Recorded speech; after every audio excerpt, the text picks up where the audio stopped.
இந்த இளமை பருவம் என்பது, வாலிப பருவம் என்பது இந்த உலக வாழ்க்கையில் நாம் சுகபோகமாக வாழ்வதற்கு வழங்கப்பட்டிருக்கிறது. இந்த இளமை பருவம் என்பது, வாலிப பருவம் என்பது இந்த உலக வாழ்க்கையில் நம்முடைய மனோ இச்சையின்படி வாழ்வதற்கு வழங்கப்பட்டிருக்கிறது. நாம் விரும்பியவாறு வாழலாம், நம்முடைய மனோ இச்சையின்படி வாழலாம். இந்த உலகத்தில் என்னென்ன காரியங்கள் எல்லாம் செய்ய வேண்டுமோ அதையெல்லாம் இந்த பருவத்தில் செய்து முடிக்க வேண்டும் என்று பெரும்பாலான இளைஞர்கள் நினைக்கிறார்கள்.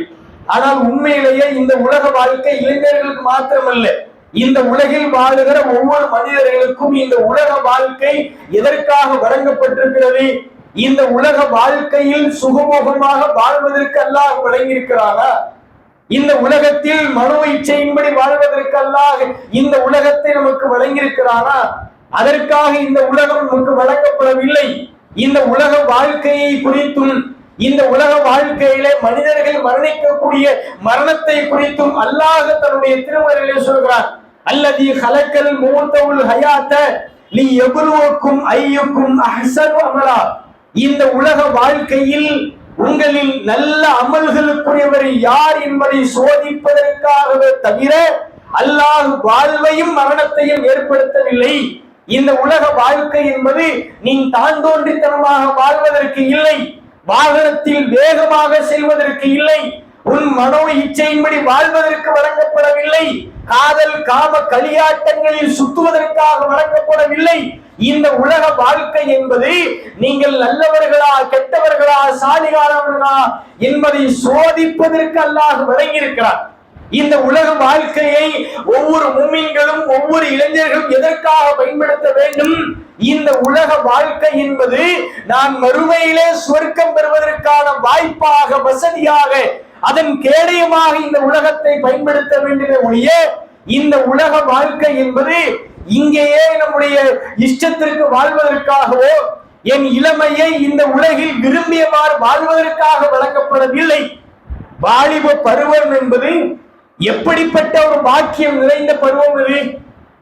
அல்லாஹ் இந்த சமுதாயத்திற்கு, இந்த உலகத்திற்கு ஏராளமான அருட்கொடைகளை வழங்கியிருக்கிறான்.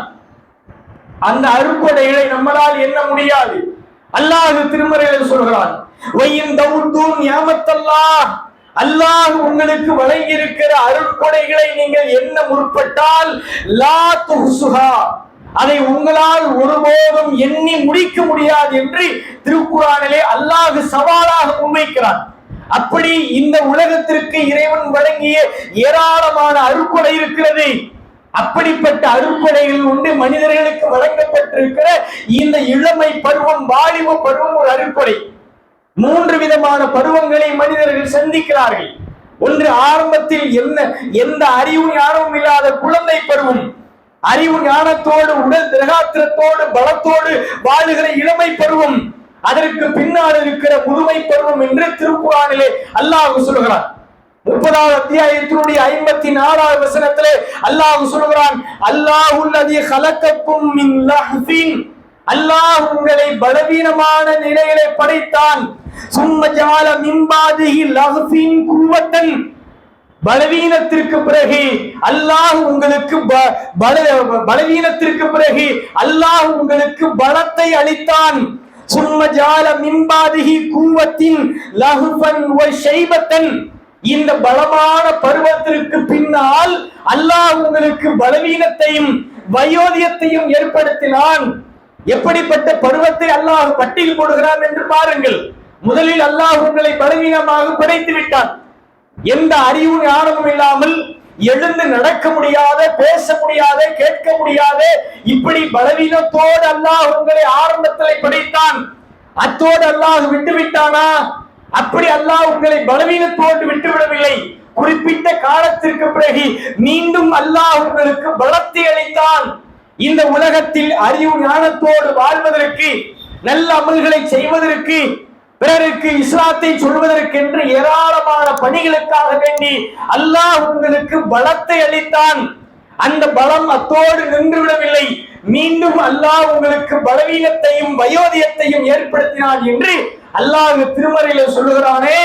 இந்த இறைவன் குறிப்பிடுகிற 3 பருவங்களில் இறைவனே சொல்லுகிறான், இடைப்பட்ட பருவம் தான் பலமான பருவம் என்று அல்லாஹ் சொல்கிறான். அந்த பருவத்தை அடைந்திருக்கிற வாலிபர்கள், இளைஞர்கள் அதை எதற்காக பயன்படுத்த வேண்டும்? இந்த துன்யாவிலே அதை பயன்படுத்தி விட வேண்டுமா? இந்த துன்யாவில் அடைகிற ஆதாயத்திற்காக வேண்டி பயன்படுத்த வேண்டுமா? அல்லது இந்த இளமை பருவத்தில் செய்கிற வழிபாட்டின் மூலமாக, இந்த இளமை பருவத்தில் செய்கிற தாவாவின் மூலமாக, இந்த இளமை பருவத்தில் செய்கிற தர்மங்களின் மூலமாக மரணத்திற்கு பிறகு நாளை மறுமையிலே அல்லாஹ் தயாரித்திருக்கிற சொர்க்கத்திற்காக வேண்டி இந்த இளமையை பயன்படுத்த வேண்டுமா? நபிகளார் உருவாக்கிய இளைய சமுதாயம் எப்படி இருந்தார்கள்?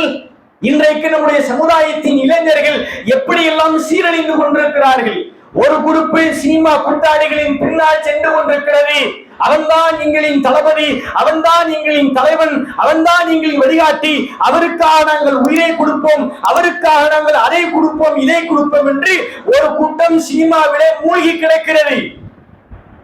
இன்னொரு கூட்டம் விடிந்ததும் தெரியாமல், இரவானதும் தெரியாமல் மது போதைக்கு அடிமையாகி மதுவிலேயே தத்தளித்துக் கொண்டிருக்கிறார்கள். இப்படி ஒரு குறிப்பு சமுதாயத்தில் முஸ்லிம்கள் அதிகமாக வாழக்கூடிய பகுதிகளிலேயும் இந்த மது போதை கஞ்சாக்கள் எல்லாம் அதிகமான புழக்கங்கள் இருப்பதாக சொல்கிறார்கள். வணக்க வழிபாடில் ஈடுபடக்கூடிய இளைஞர்களை இன்றைக்கு பார்க்க முடிகிறதா? எல்லாம் இந்த அவருடைய காரியங்கள் அனைத்தும் இந்த உலகத்திலே மூழ்கி இருக்கிறது.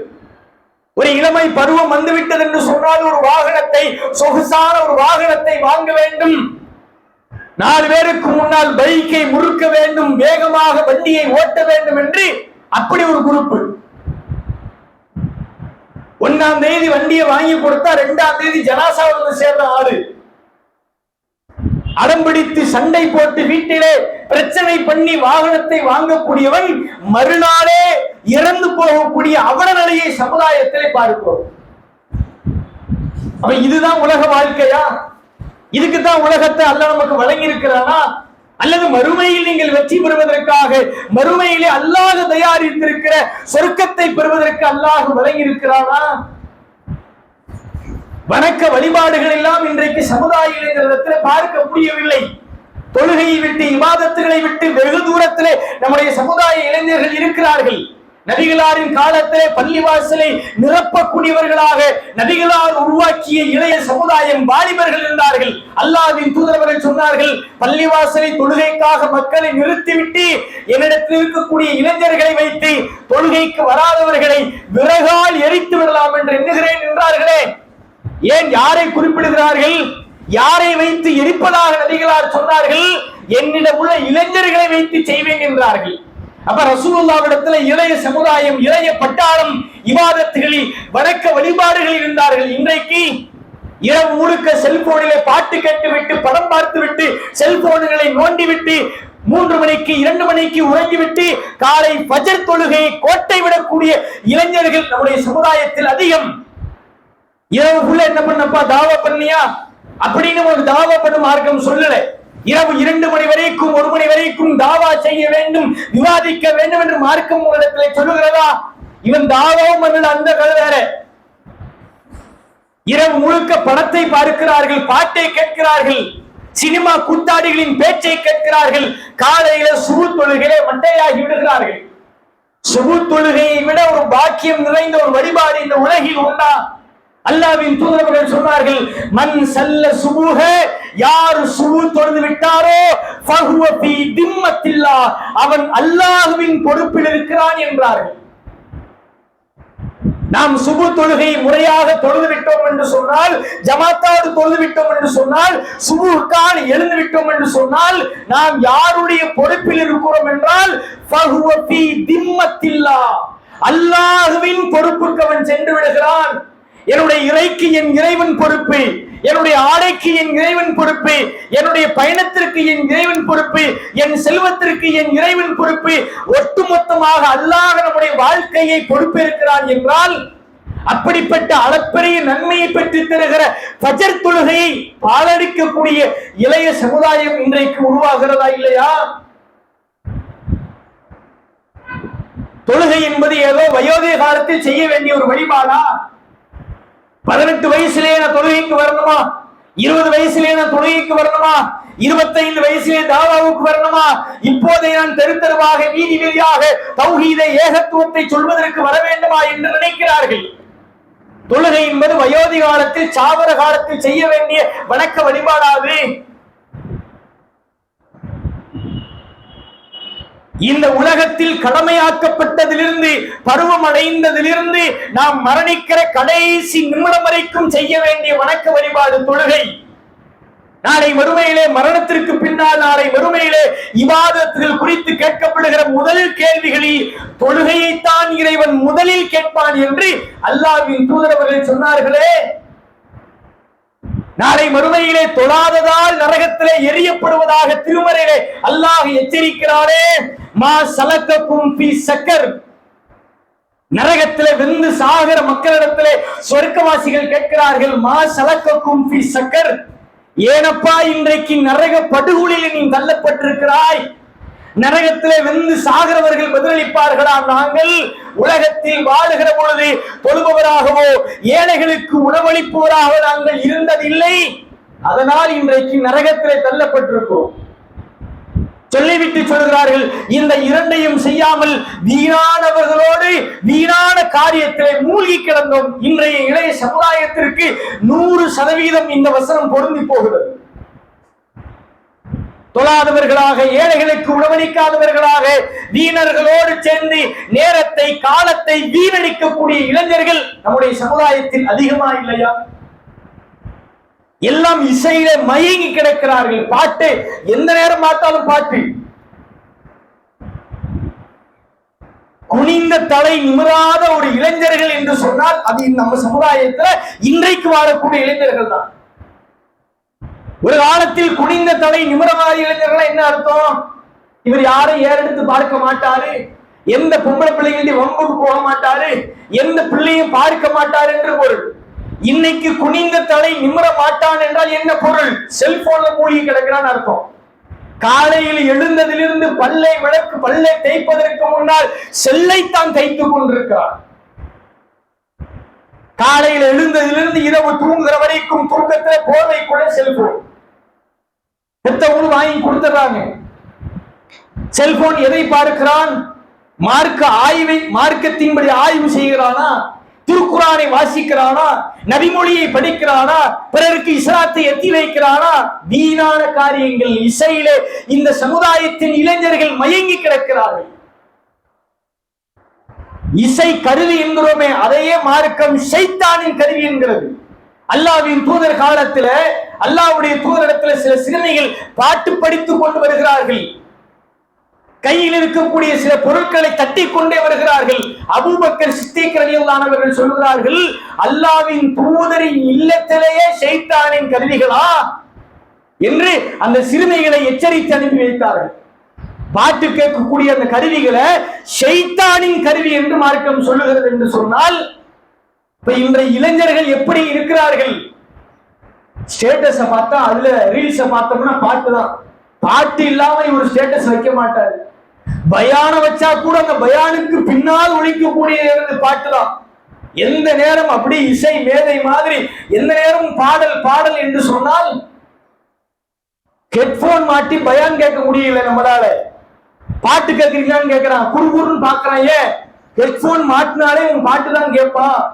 செல்போனில குரானை படித்தாலும் ஹதீஸை படித்தாலும் பொது இடங்களில் செல்போனை பார்த்தாலே இவன் கேம் விளையாடுறான் என்று நினைக்கக்கூடிய பழக்க வழக்கங்கள் இன்றைக்கு சமுதாயத்தில் இருக்கிறதா இல்லையா? பொது வெளியில ஹெட்போன் மாட்டி கேட்க முடியல பயான, 4 நல்ல விஷயங்களை கேட்க முடியலையே.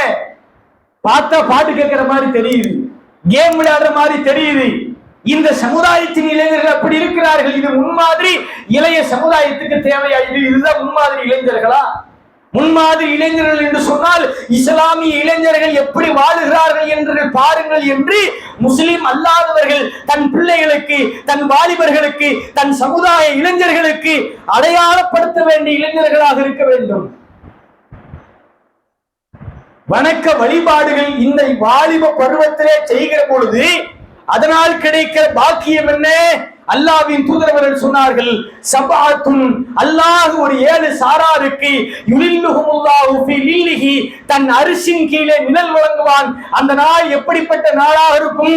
யௌமலா இல்ல இல்லா லில்லுஹு, அல்லாஹ்வின் நிழலை தவிர வேறு எந்த நிழலுமே இல்லாத நாளில் சபஅத்துன் யுலில்லுஹுமுல்லாஹு ஃபீ லில்லிஹி, அல்லாஹ் தன்னுடைய அரிசின் கீழே, தன் சிம்மாசனத்திற்கு கீழே அல்லாஹ் ஒரு 7 சாராருக்கு நிழல் வழங்குவான். அந்த 7 சாராரை நபிகளார் பட்டியல் போடுகிறார்கள். அதிலே ஒரு நபரை சொல்கிறார்கள், ஷாபுன் வ நஷாஃபி இபாதத்தி ரப்பிஹி, அல்லாஹ்வின் வணக்க வழிபாட்டில் ஊறிய இளைஞனுக்கு அல்லாஹ் தன் அரிசின் கீழே நிழல் வழங்குகிறான்.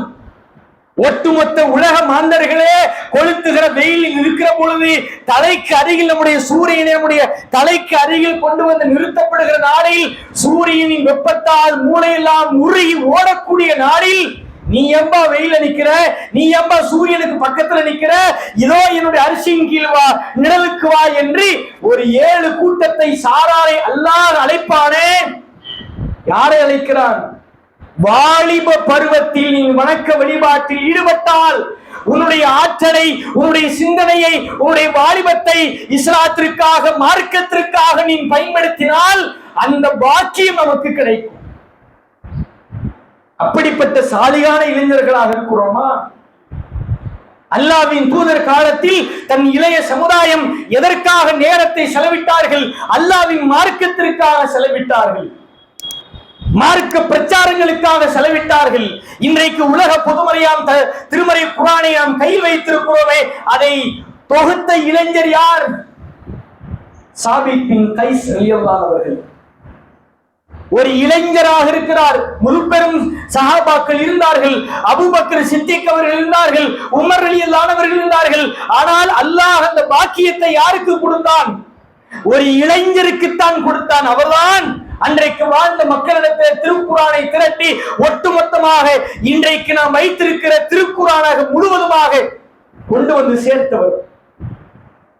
தன் வாலிபத்தை இந்த உலகத்திற்காக, உலகத்தின் ஆசவாசங்களுக்காக, உலக மோகத்திற்காக, சினிமாவிற்காக, மதுபானத்திற்காக, பெண்களுக்காக பயன்படுத்தாமல் இறைவனுக்காகவும், இறைவன் தயாரித்திருக்கிற சொர்க்கத்திற்காகவும் பயன்படுத்தினார்களே.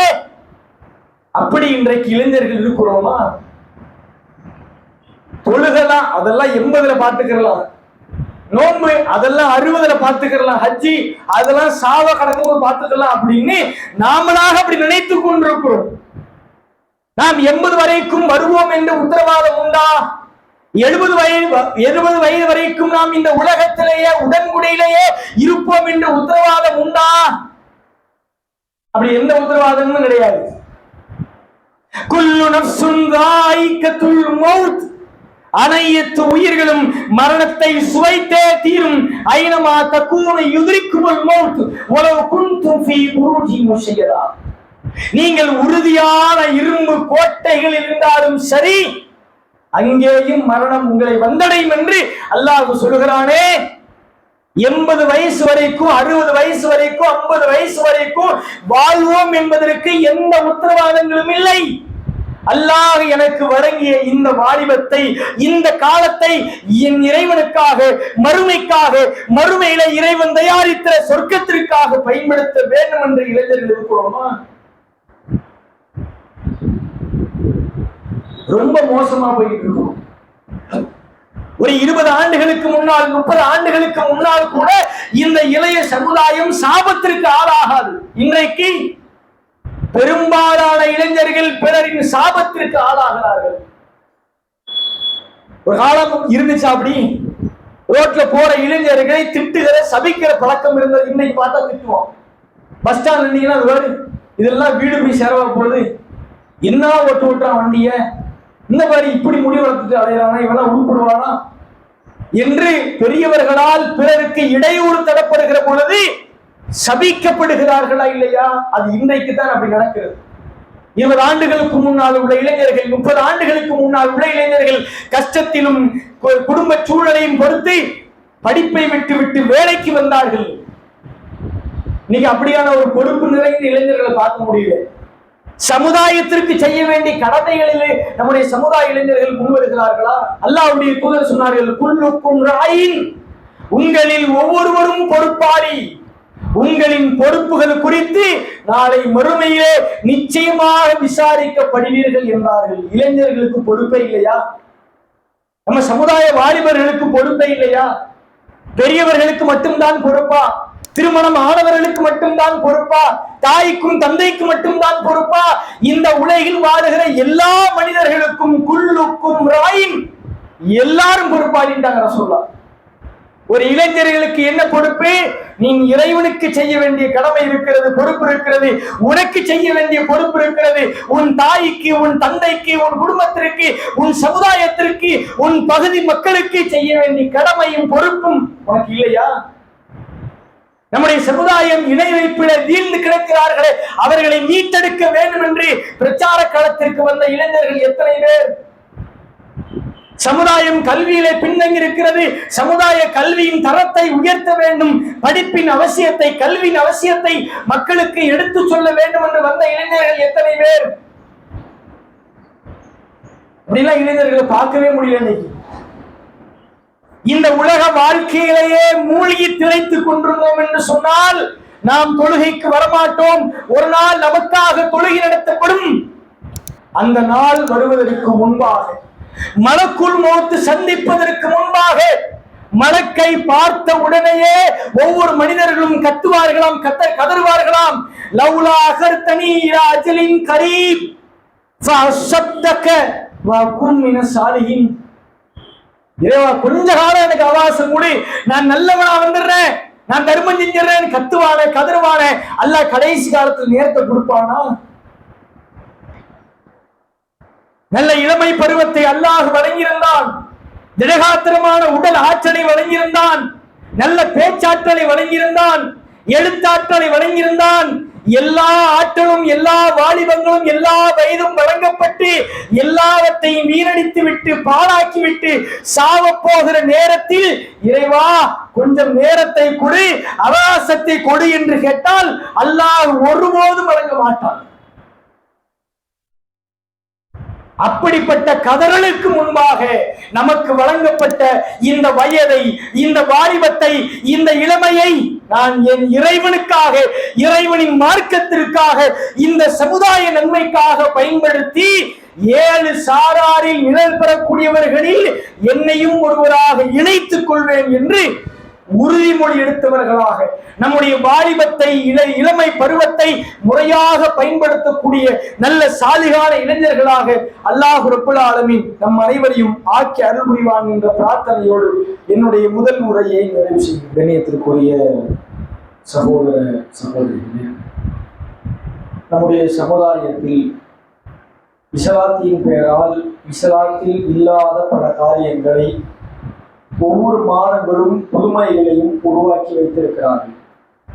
ரபியுல் அவ்வல் மாதம் என்று சொல்லப்படுகிற இந்த மாதத்தில் நபிகள் நாயகம் ஸல்லல்லாஹு அலைஹி வஸல்லம் அவர்களை புகழ வேண்டும், நபியினுடைய பிறப்பை, நபியினுடைய விஷயங்களை பற்றி நாம் மக்களுக்கு எடுத்து சொல்ல வேண்டும் என்று ஏராளமான புதுமைகள் நம்முடைய சமுதாயத்தில் புகுத்தப்பட்டிருக்கிறது.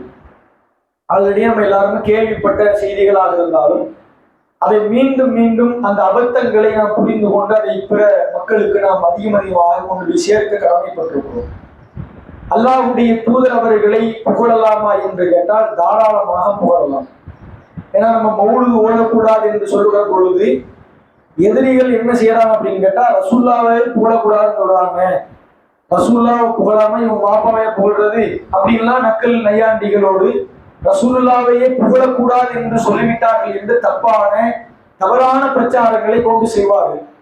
நபிகளால் புகழப்பட வேண்டியவர்கள் என்பதில் உலகத்தில் எந்த முஸ்லிம்களுக்கும் மாற்றுக்கிறது இல்லை. ஆனால் அந்த புகழ்ச்சி எப்படி அமைய வேண்டும் என்பதிலேதான் கருத்து வேறுபாடு இருக்கிறது. நபிகளாரை எப்படி புகழ வேண்டும் என்பதை நபிகளாரை நமக்கு கற்றுத் தருகிறார்கள். அல்லாஹ்வின் தூதர் அவர்களை வரம்பு மீறி புகழ்வதை நபிகளார் அதை அங்கீகரித்தார்களா, அதை ஏற்றுக்கொண்டார்களா? நபிகளாரிடத்தில் இல்லாத ஒரு பண்புகளை திணித்து நபிகளாரை இறைவனுக்கு அருகிலே கொண்டு அமர்த்துவதை நபிகள் நாயகம் விரும்பினார்களா? விரும்பல. உதாரணத்திற்கு ஒரு செய்தியை சொல்வதாக இருந்தால், நபிகள் நாயகம் ஸல்லல்லாஹு அலைஹி வஸல்லம் அவர்களுடைய மகன் இப்ராஹிம் 17 மாத குழந்தை இறந்து விட்டார்கள். இப்ப இறந்திருக்கும் பொழுது வெளியில மக்கள் எல்லாம் வீட்டுக்கு வெளியில பேசிட்டு இருக்கிறாங்க. இன்னைக்கு ஏன் சூரிய கிரகணம் ஏற்பட்டிருக்கு தெரியுமா? இன்னைக்கு ரசூலுல்லாஹ்வுடைய மகன் இப்ராஹிம் இறந்துட்டாரு. இப்ராஹிமுடைய மரணத்திற்காக வேண்டி சூரியன் துஷ்டம் அனுஷ்டிக்கிறது, சூரியன் அழுகிறது என்ற கருத்துல மக்கள் பேசுறாங்க. அப்ப ரசூல் ஸல்லல்லாஹு அலைஹி வஸல்லம் அவங்க அதை தெளிவுபடுத்துறாங்க. அறிந்து கொள்ளுங்கள், சூரியனும் சந்திரனும் அல்லாஹ்வுடைய சான்றுகளை உண்டு.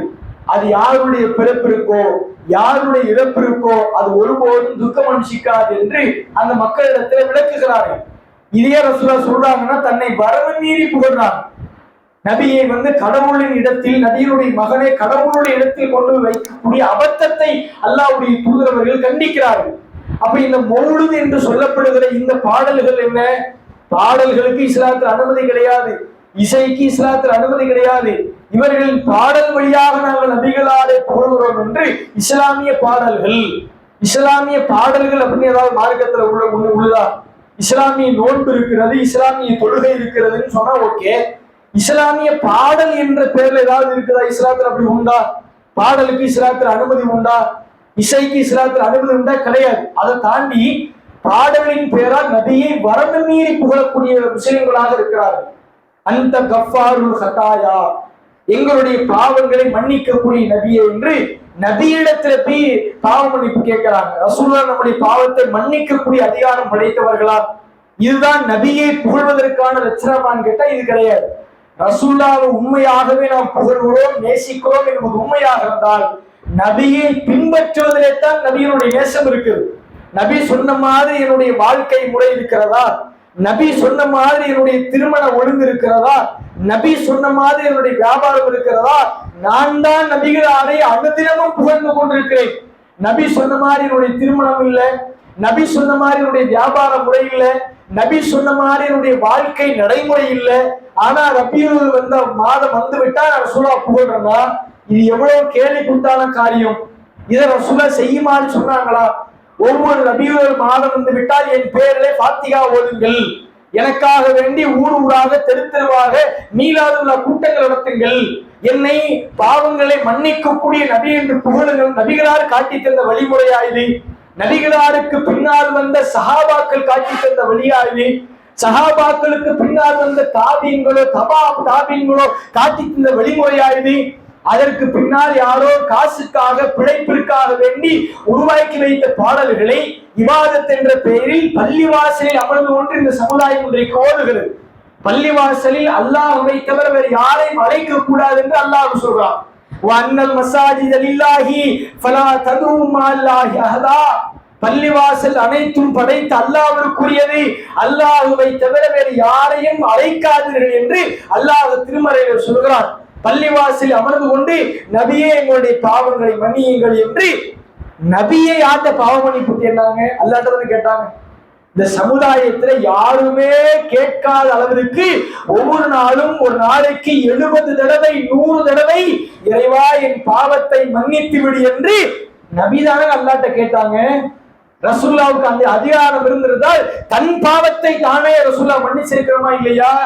அந்த அதிகாரத்தால யாருக்கும் கொடுக்கல. பாவத்தை மன்னிக்கிற அதிகாரம், குழந்தை பாக்கியத்தை தருகிற அதிகாரம், பொருளாதாரத்தை வழங்குகிற ஆற்றல், எந்த ஆற்றலும் இன்னொரு மனிதருக்கு வழங்கப்படவில்லை.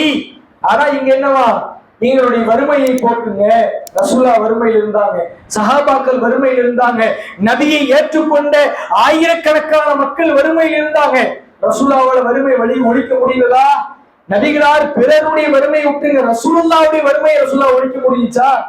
ரசூலுல்லாஹ்வுடைய மனைவி அன்னை ஆயிஷா ரலியல்லாஹு அன்ஹா அவர்கள் சொல்கிறார்கள், நம்முடைய கண்களை இன்றைக்கு படித்தாலும் அது குணமாக்கிவிடும். ஆயிஷா ரலியல்லாஹு அன்ஹா அவர்கள் சொன்னார்கள், நபிகளார் என்றைக்கு ஹிஜ்ரத் மேற்கொண்டார்களோ, மக்காவில் இருந்து மதீனாவிற்கு வந்தார்களோ, அந்த நாளில் இருந்து நபிகளார் மரணிக்கிற வரைக்கும் நபியின் குடும்பத்தாராகிய நாங்கள் 3 நாட்கள் வயிறார உண்டதில்லை. 2 நாள் சாப்பிட்டா 3ஆம் நாள் சாப்பாடு இல்லை. இதுதான் நபியினுடைய குடும்பத்துக்கே நிலைமை.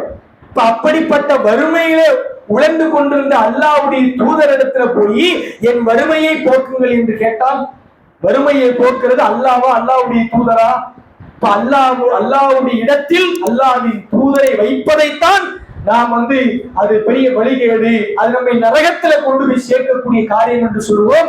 நபியை பற்றி பேசுவதோ, நபியை புகழ்வதோ, நபியினுடைய தகுதிக்கு தகுந்த மாதிரி புகழ்வதோ மார்க்கத்தில் எந்த குற்றங்களும் இல்லை. அப்ப இந்த சிறுக்கை, இந்த பித்அத்தை அந்த மக்களிடமிருந்து நாம் காப்பாற்ற வேண்டும், அந்த மக்களுக்கு இதை எடுத்து சொல்லி புரிய வைக்க வேண்டும் என்று கேட்டு நிறைவு செய்கிறேன். வாஹிர் தஅவானா அல்ஹம்துலில்லாஹி ரப்பில் ஆலமீன். அஸ்ஸலாமு அலைக்கும் வரஹ்மத்துல்லாஹி வபரகாத்துஹு.